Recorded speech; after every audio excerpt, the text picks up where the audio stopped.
spine is in a constant state of trying to heal, and the last thing I wanted to do is get it to fuse in the shape of a boomerang. There is absolute method in the madness, and it's basically around this principle called your natural strength curve. So the total time under tension is definitely enough that it'll push us into that muscle building hypertrophy range.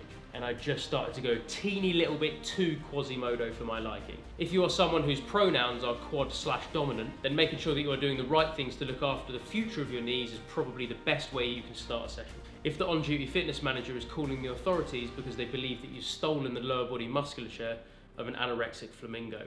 But making it even spicier, one thing that you'll be seeing with this setup that you might not be used to seeing is What is going on, team? Welcome back to another video. A couple of days ago on my channel you would have seen, assuming you are subscribed, which you bloody well better be, and if you are not, please just click this button here. You would have seen a short video on a functional and metabolic bodybuilding session, specifically for the upper body. What I want to do today is flip reverse that slightly and focus on the lower body, but with a specific objective of muscle size and muscle growth. Now let's not get it twisted. If you have been following my content for a while, you will know that I've always been primarily performance-based.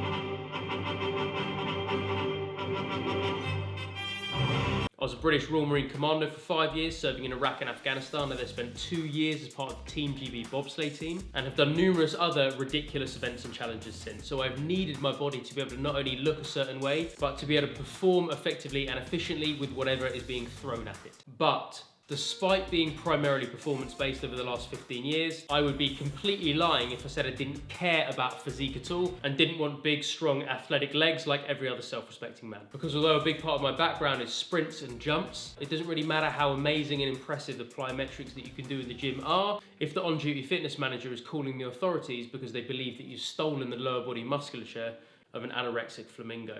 So today I'm going to walk you through a lower body gym session specifically geared towards growing those chicken thighs. This is a session I actually did yesterday, so let's have a look. After a comprehensive and detailed warm-up, which I did not film because it's hella boring, I actually started my session with section 1, as you would assume, which is some lying leg curls. That might sound a little bit weird, but there's a reason for this. An increasing amount of data is starting to suggest that focusing on hamstrings at the beginning of a session is incredibly beneficial to keep your knees healthy. If you are someone whose pronouns are quad/dominant, then making sure that you are doing the right things to look after the future of your knees is probably the best way you can start a session. Backwards sled drags, which were made more famous by Knees Over Toes guy, would normally be my kind of go-to joist, the tail end of my warm-up. However, the gym that I'm currently training in and that you'll see footage of today does indeed have a sled, but the track is the best part of 9.5 inches, so it's a little bit pointless setting it up. So some specific targeted direct knee flexion work to start off with is how I like to start my lower body muscle building sessions. Not too much to cover with this, guys. 3 sets of between 10 to 12, about 90 seconds between standard, and it's a good one. The only thing I would say is don't try and do them too explosively if it's the first thing you're doing straight out the gate after warming up. That's section 1 done. Section 2 is what I call a primer. Here is something that is definitely going to ring a bell if you've been following me for a while, and if you haven't, then enjoy, because I'm about to explain why this could be literally the best thing since sliced gluten-free bread. Primers are something I've been doing for years to basically transition between the warm-up and the main compound exercises. It's kind of a warming movement or a primer that you do before the main heavy compound. And the objective is basically to kind of innovate the central nervous system a little bit. So something that's light, it's still weighted, it can still be weighted. Something that's light but super snappy and super dynamic. For upper body, it could be a slam ball throw or just a slam. And for lower body, it could be a jump variation. But for me, my left ankle is a bit sketchy at the moment and made of some kind of weird composite between jelly and dust. So I didn't fancy doing anything overcomplicated for this session. So some light power cleans were what I wanted to do. So a couple of reps at 60, couple of reps at 80, couple of reps at 100. Whatever the weight may be for you, power cleans, in my opinion, are a really flipping good primer before you then go into a main combat exercise. It's just enough to really keep your joints warm, like nuclear flipping volcanic warm, to innovate your central nervous system as much as possible, but not too much volume or too much intensity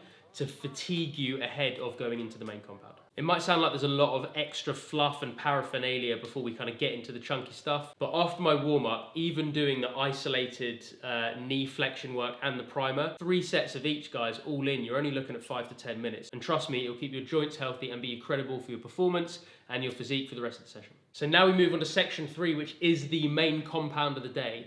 I'm a big fan of the ascending bar method. So basically, if I have a heavy lift, I'm not necessarily at this stage of my life now focusing on a certain percentage of my 1 rep max. What I am doing is selecting a specific rep range. So for this session, it was 4 reps for this main exercise. And then I basically continue to add weight and continue to work up until I believe that I've found an appropriate working weight for 4 reps. The reason for that is that my 4 rep max might be different on yesterday's main compound, which is front rack box squats. It might be different yesterday to what it was last week or what it was next week. So if you work on percentages, it might not be as accurate at finding what a true 4 rep max or 1 rep max or whatever the hell it may be is for you for that day. I think that working on percentages is amazing if all of your training is specifically funneled in a particular direction, or if you can control all the 1,000,001 different variables of life, like you would if you're a professional athlete that had your own chef, your own massage therapist, and your own flipping shaman in your corner every day, making sure you're as healthy as possible. So the ascending bar method for 4 reps for me. Here's a funny little story. I'd never done this exercise in my life. I don't think I'd ever done a front squat, box squat in my life. But going down to just about parallel, brief pause in the box and then up, I worked my way up to a working set of 140 kilos for 4. And I did that for 4 sets with about 2 minutes between. And my experience of it was pretty much the same every single round, which is the first 3 reps were okay. And then the 4th rep, pretty much everything was fine still. And it's not even as though my elbows started to drop, which obviously keeping your elbows up is super important in a front rack.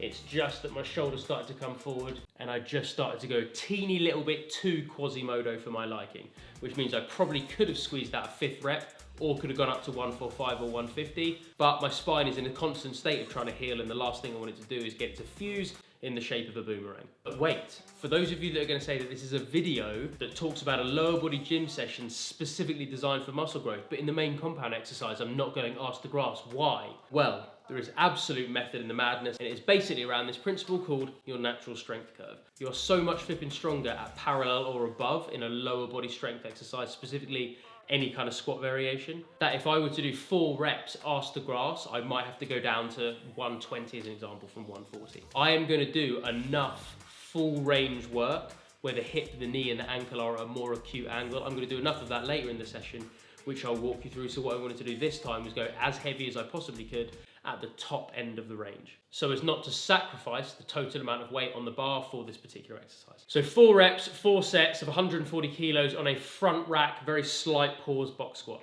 That is section 3, which is the main compound done. Now let's move on to section 4, which is a hip extension or hip hinge isolated movement. I decided to add a little bit of a funny into this, which is make it a little bit more single leg, to do a kickstart RDL, which is basically, as you're seeing here, deadlifting up in a pretty much standard way. But then from there, you keep one foot where it is and take the other foot back, basically digging the toes into level with the front heel, so one leg slightly back, and the weight distribution that you want is around about 70-30, guys. So in terms of really shredding the muscle fibers on your glutes and your hamstrings and getting a really big, strong, thick posterior chain. Big, thick glutes, big, thick hammies. Going for the single leg now and again is definitely something I'd recommend. So 6 reps in each, which might not sound that high, but the eccentric was a good 3-4 seconds down, and then up was nice and controlled. So the total time under tension is definitely enough that it'll push us into that muscle building hypertrophic range. So 6 reps on one leg, I then put the bar down, readjust my split grip,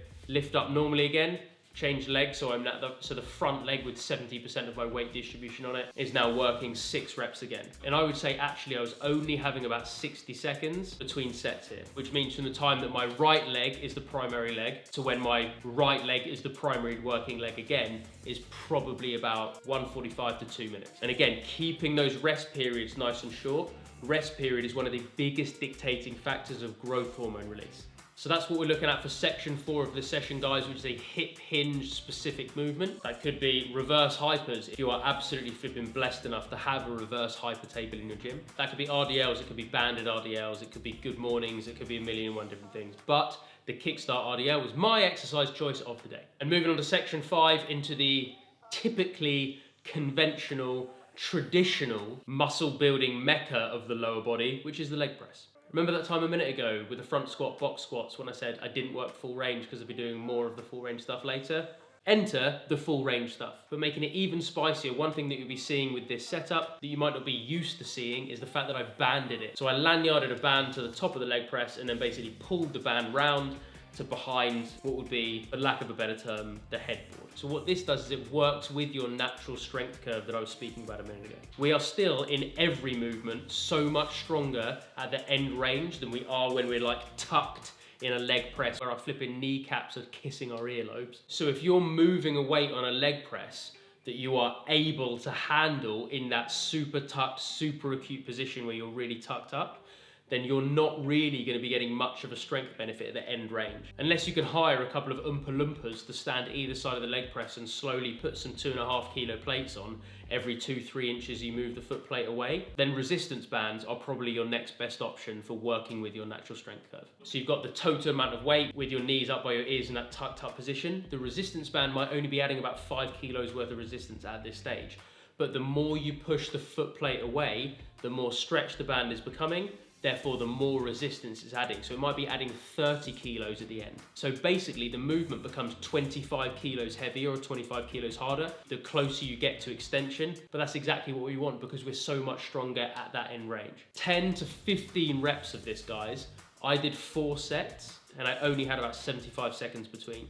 Again, keeping that rest period nice and short. Controlling the eccentric, so making sure it's a good 3 seconds down, bringing your kind of knees towards you and bringing the foot plate towards you before extending back up and having no pause at the end. From the second that the knees are extended, bringing it back in again. So controlled eccentric, keeping it under tension the whole time with no pause at either end.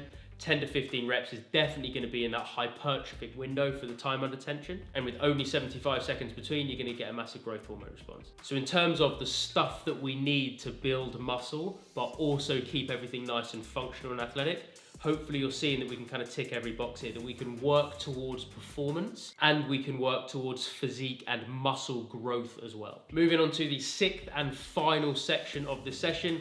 First of all, if you are unable to do the 6th and final session, but if you're copying this session, which I very much encourage anyone to do so, and you do your 4, 5 or 6 sets on the leg press and you're unable to do anything else other than crawl on your belt buckle towards your phone to phone your mum and tell her you love her, then good, it means you're training legs properly. If, however, you do have some Kryptonian DNA flowing through your body and you are able to squeeze something else in at the end, then the next exercise is something that I tried for the first time yesterday, becoming a theme here, right? And was flipping brilliant. So I love, just as a little finisher, dynamic jump lunges. So literally moving from one leg to the other, deactivating my upper body, either kind of prisoner style with your hands behind your back, whatever it may be. But the downside of jump lunges is always that the range of motion seems very short. And again, I want to work full range. Maybe not in the maximum strength side earlier, don't judge me. Hopefully you're seeing now that we are getting enough full range work in there. So what I did, because I saw Marcus Philly from Functional Bodybuilding, previous elite CrossFitter, and now just overall generally very handsome, very tanned, very shredded PT, who also has an extraordinarily impressive man bun.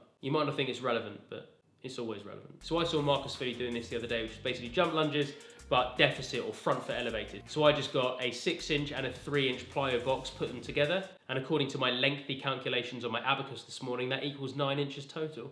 Standard jump lunges, but having the front foot up on this box means we're getting a far more acute, stretched angle of the ankle, the knee and the hip. Far more tucked up means more muscular activation required to get us to extension and into the next rep, which means more activation under more range equals more muscle growth. The only extra caveat I would say with this is try not to allow the back knee to touch the ground. Try to control that deceleration on the way down, almost just stop and kind of cut it off and hold it without that back knee touching the ground, because you don't want to use the floor as a springboard into the next rep.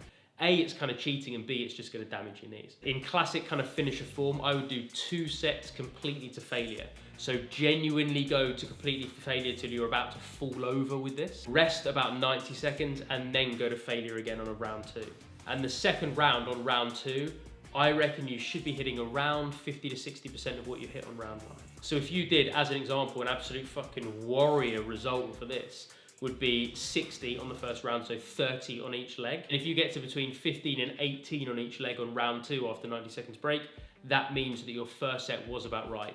If you're getting a certain number, then round 2 is about 80% of that. The chances are that just shows that your first round wasn't actually to failure. Those are my 6 sections and tips to go with them of how to grow massive yet athletic and functional legs. Really hope you did enjoy this video, guys. If you did, please do smash that like button. It only takes you 2 seconds, but it's incredibly beneficial for me and the growth of my currently very small, but hopefully bigger soon channel. Any questions or comments or feedback or suggestions on anything at all, please put it down in the comment section below. Any requests of anything actually that you'd like to see me cover in the future, please do put that down in the comment section below as well. And the biggest favor, if I could ask you this just once today, because I'll probably ask you in the next video, is if you did enjoy this video, guys, please do me the biggest favor possible and share it with someone just like you that will hopefully be as educated, maybe entertained and empowered as you will be from my content. That would be the biggest favor that you could do me, and I implore you, and I tell you now, I would be incredibly grateful. Genuinely, please do reach out if you have any comments or questions on anything.